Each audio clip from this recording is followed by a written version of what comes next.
भाजपा नेता किरीट सोमैया ने नवी मुंबई में अवैध लाउड स्पीकरों के खिलाफ अभियान तेज कर दिया है।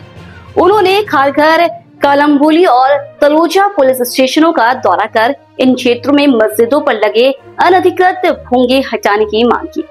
इस दौरान पनवेल के विधायक प्रशांत ठाकुर भी उनके साथ मौजूद थे।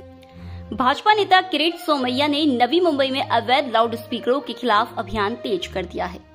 उन्होंने खारघर, कलम्बोली और तलूचा पुलिस स्टेशनों का दौरा कर इन क्षेत्रों में मस्जिदों पर लगे अनधिकृत भोंगे हटाने की मांग की। इस दौरान पनवेल के विधायक प्रशांत ठाकुर भी उनके साथ मौजूद थे। पुलिस अधिकारियों ने सोमैया को आश्वासन दिया कि अगले 8 दिनों के भीतर इन लाउड स्पीकरों पर कार्रवाई की जाएगी। सोमैया ने कहा कि धर्म के नाम पर कोई माफिया दादागिरी करेगा तो वह सहन नहीं किया जाएगा। कानून और व्यवस्था का पालन अनिवार्य है।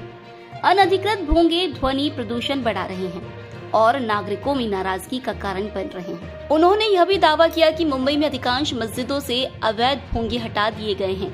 अब उनका लक्ष्य है कि पूरे महाराष्ट्र को भोंगा मुक्त बनाया जाए। उन्होंने कहा, मुंबई उच्च न्यायालय के आदेश के बाद मुख्यमंत्री देवेंद्र फडणवीस और पुलिस महानिदेशक ने मस्जिदों से अनधिकृत भोंगे हटाने के निर्देश दिए हैं।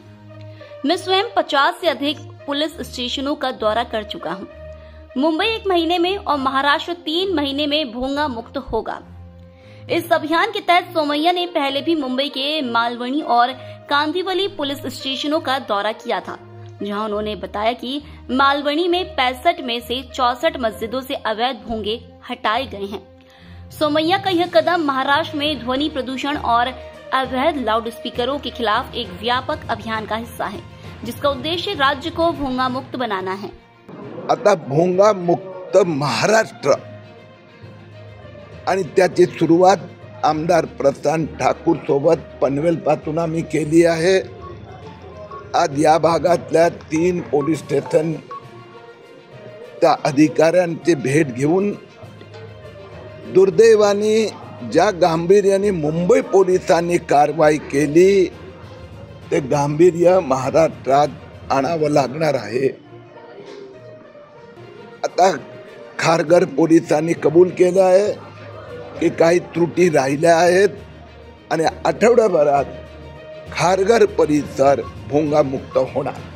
हे भोंगे अनधिकृतरित्या बेकायदेशीररित्या वाजवतात आणि मुंबई उच्च न्यायालयाने निर्णय दिलेला आहे। म्हणून जर कोणी मुंबई उच्च न्यायालयाला धार्मिक तेढ करणारी संस्था असं म्हणत असेल तर त्या व्यक्तीने समोर यावं। जे बेकायदेशीर आहे बेकायदेशीर आहे। पहाटे 5 वाजेपासून 10 वाजेपर्यंत जे वाजत होते ते बंद झाले। त्यांना परवानगी मिळते ना, 10 इंच बाय 15 इंचचा बॉक्स स्पीकरची परवानगी मिळते। म्हणून धर्माच्या नावाने काही माफिया दादागिरी करत असेल तर ते खपून घेणार नाही। म्हणून आज आम्ही मैदानात उतरलो। पोलिसांना आदेश दिले गेले आहेत, प्रति दिल्या गेल्या आहेत, कुठे पुढे मागे कमी जात आहेत म्हणून ते सुरुवात केलेली आहेत।